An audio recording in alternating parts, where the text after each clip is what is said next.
everyone, so today I am filming a new video. What a shock. I'm terrible at this. So today's video is going to be very difficult to film because of Elsie.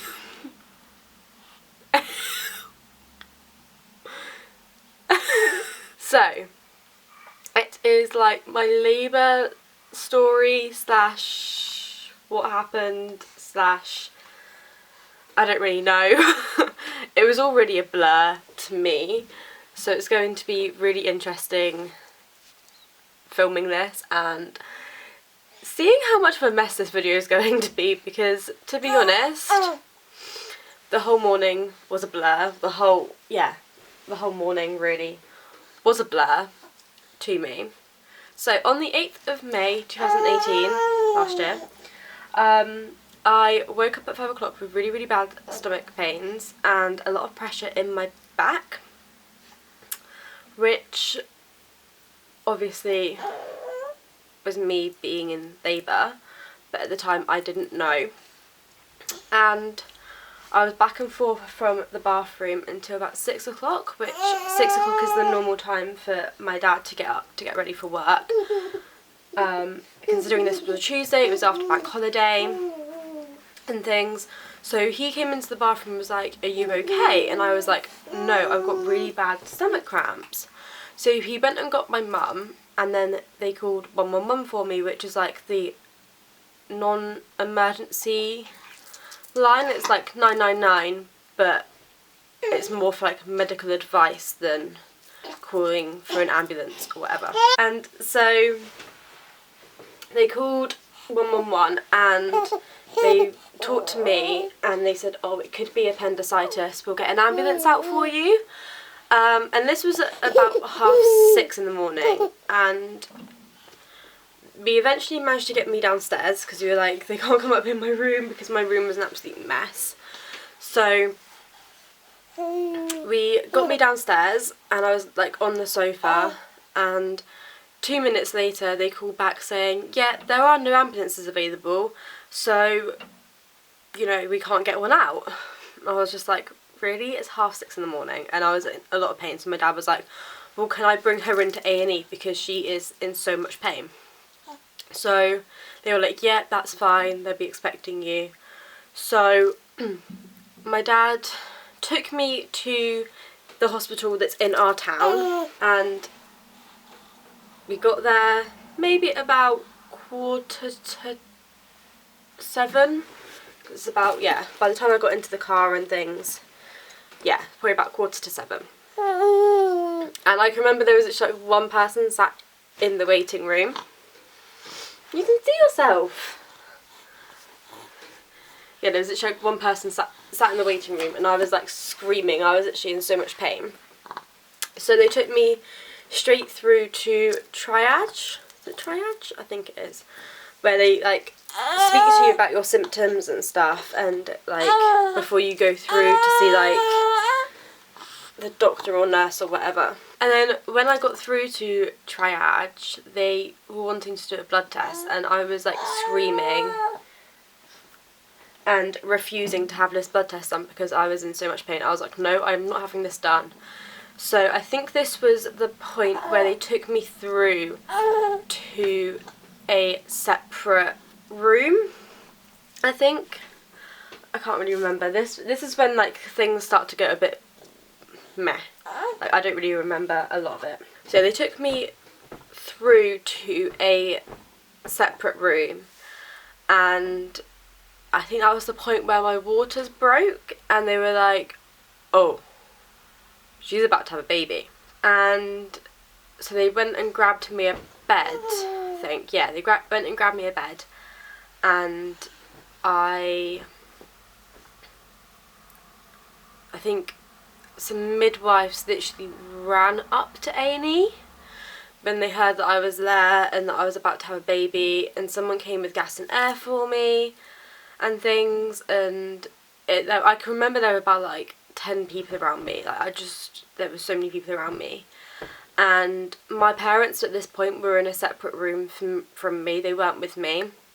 They went and told my parents, I think they also did a scan on me just to double check that I was about to have a baby. And so they went and told my parents, and they came back and said, do you want your mum here with you? And I was like, yeah. So they went and got my mum for me, and she was there with me the whole time. At 7:50 I did eventually have Elsie, and I think I remember my mum telling me after that there was a consultant and an incubator ready, just in case that, like, because obviously they didn't know how far along I was and things, so they just wanted to like have things ready just in case.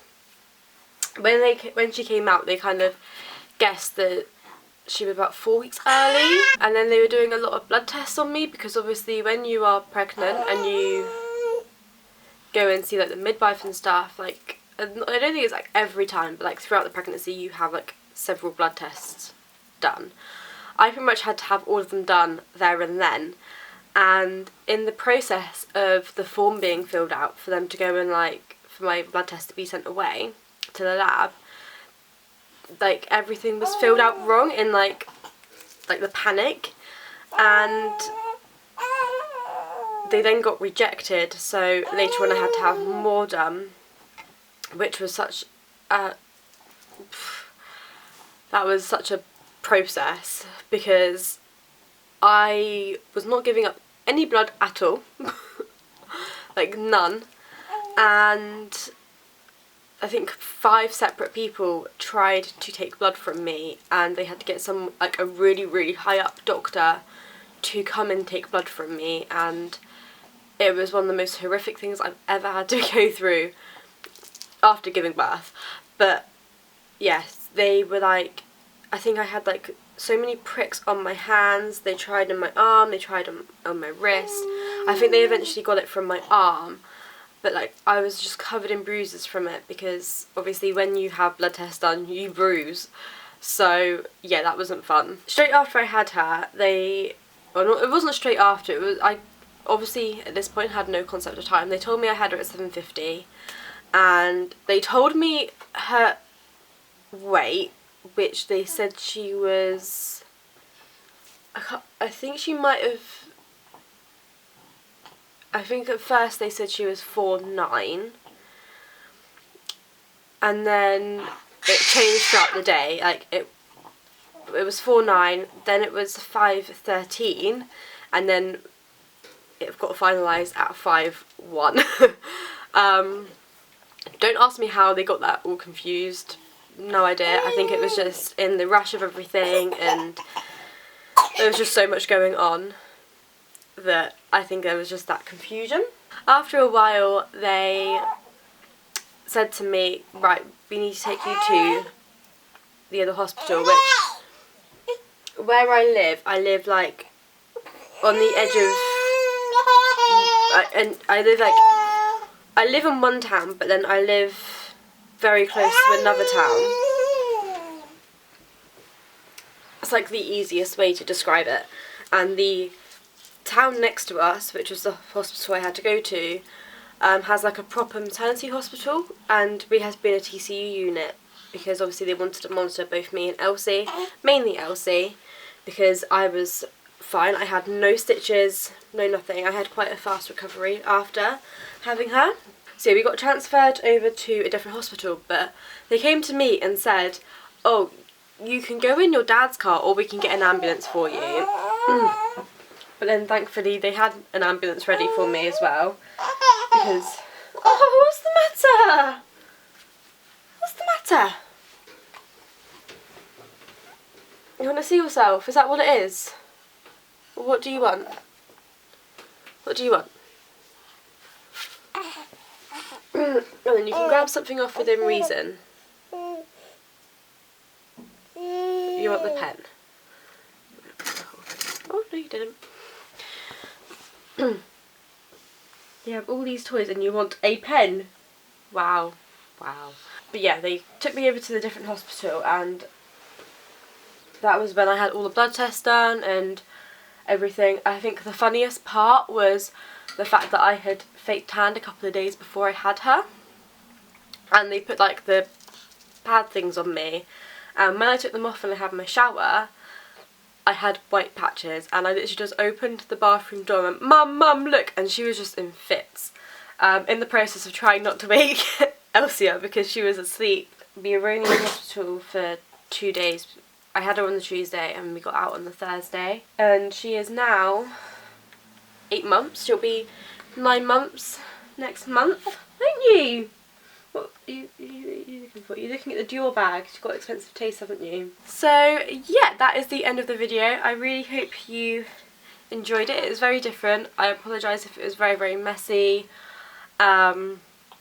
Obviously, in my brain, it's not all there because it was a blur. But yeah, I just wanted to make this video mainly just to make people aware that it does really happen, and it's happened quite a few times in the hospital where I had her and things.